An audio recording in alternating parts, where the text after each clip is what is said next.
దేవునికి మహిమ కలుగును గాక. మరొక మారు ప్రియ బిడ్డలందరికీ నా హృదయపూర్వక వందనాలు చెల్లించుకుంటున్నాను. ముఖ్యంగా నా కొరకు, నా కుటుంబం కొరకు ప్రార్థన చేసిన మీ అందరికీ ఆ దేవుడు దీవించును గాక. ఆమేన్. నేను ఇప్పుడు ఒక చిన్న వీడియో చేస్తున్నాను, కొంచెం చిన్నది వీడియో. ఆ వీడియో ఏంటంటే గత 6-7 జనవరి నుండి నాకు చాలా ఆర్థిక ఇబ్బంది ఉంది. నాకు ఏ మాత్రం వ్యాపారం కావట్లేదు. నా రెండో కొడుకు కూడా సరిగా వ్యాపారం లేక నాకు రెండో కొడుకు పోషిస్తాడండి.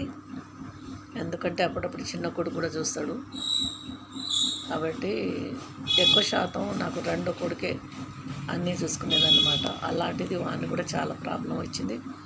వాడు కూడా చాలా బాధలు ఉన్నాడు. కాబట్టి గత 6 నెలల నుంచి నాకు చాలా చాలా ఇబ్బందిగా ఉంది. చెప్పలేనంత ఇబ్బంది అన్నమాట. ఇక ఆ మాటలో మీరే తెలుసుకోవాలి. అయితే నాకు ఒక 20 గుంటల భూమి ఉంది. ఆ భూమి కొరకు ఒక 15 రోజుల కింద కలెక్టర్ ఆఫీస్కి పోయాను. మరి లెటర్ రాయించుకొని రమ్మని చెప్పారు. దేవుని నామానికి మహిమ కలుగును గాక. మరి ప్రజెంట్గా ఈరోజు ఒక అధికారి కాడికి పోయినాను. పోలీస్ డిపార్ట్మెంట్లో పనిచేసే అతని కాడ పోయాను. నేనంటే చాలా ప్రేమిస్తాడు, చాలా గౌరవిస్తాడు అనమాట. దేవునికి మహిమ కలుగును గాక. ఒక పోలీస్ డిపార్ట్మెంట్లో పని చేసుకుంటా కూడా నేను పోయేసరికి అన్నం తినుకుంటా, భార్యాభర్తలు అన్నం తినకుండా లేసొచ్చి నన్ను ఎంతగానో గౌరవించి, నన్ను ఎంతగానో ప్రేమించి నాకు కూర్చేసి కూర్చోబెట్టి చెప్పండి ఆంటీ అమ్మో ఏందంటే ఇట్లా అయిపోయారని చెప్పి, లేదయ్యా నీతో కొంచెం పని పడ్డదంటే చెప్పా అంటే ఇట్లా నా భూమి విషయంలో నాకు కావాలయ్యా, నేను అమ్మాలనుకుంటున్నా. నాకు 4 గుంటల భూమి ఉంది. నా పరిస్థితి అసలు బాగాలేదు. అది నేను అమ్మాలని అనుకుంటున్నా నాన్న అంటే, నేను మాట్లాడతలే ఆంటీ అన్నాడు. సరే ఆంటీ తప్పకుండా మాట్లాడుతున్నాడు. మీకైతే తప్పకుండా నేను మాట్లాడి చేసి పెడతానని మళ్ళీ ఏం చేసిండో తెలుసా?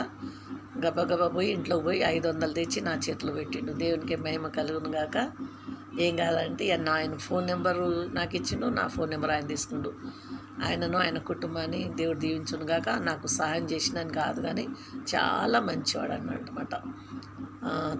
వాళ్ళ తల్లి నాకు స్నేహితురాలు. వాళ్ళు సంవత్సరం పిల్లలు ఉన్నప్పటి నుంచి నాకు తెలుసు. నేనంటే చాలా గౌరవిస్తాడు, చాలా మంచిగా మాట్లాడతాడు అనమాట. అలాంటి బిడ్డలను దేవుడు నాకు ఇచ్చినందుకు ఆయనకే వందనాలు చెల్లించుకుంటున్నాను. మరి తప్పకుండా దేవుడు నాకు ఈ రకంగా న్యాయం చేస్తాడు. నా భూమి నాకు తప్పకుండా అమ్మి పెడతాడు, నేను నమ్ముచున్నాను. ఈ విషయంలో మీరు ప్రార్థన చేయాలని కోరుకుంటూ ఈ చిన్న వీడియో చేస్తున్నానండి. నేను మళ్ళీ తప్పకుండా సాక్ష్యం చెప్తాను దేవుడు చేసే ప్రతి కార్యము. ఎందుకంటే ఆయన చేసిన మేలులు దేనిని మరవద్దన్నమాట. యేసుప్రభు ఏం చెప్పాడు? సాక్ష్యమే చెప్పమన్నాడు. ఆయన చేసిన మేలులు సాక్ష్యం చెప్పమన్నాడు. నేను సాక్ష్యం చెప్తే ఆయన నామానికి మహిమ కలుగుద్ది అనమాట. నా జీవితంలో ఎన్ని సాక్ష్యాలు ఎంత చెప్పినా తనివి తీరదనమాట. అప్పుడు ఇన్ని చెప్తానమాట. కానీ ఇప్పుడు నేను ఖచ్చితంగా నమ్ముతున్నది ఏంటంటే దేవుడు నాకు నా భూమి నాకు ఇప్పిస్తాడు, నాకు డబ్బులు ఇస్తాడు. నేను నమ్ముచున్నాను. ఆమేన్. మీరు అందరు కూడా ఈ భూమి విషయంలో తప్పకుండా ప్రార్థన చేయాలని కోరుకుంటున్నాను.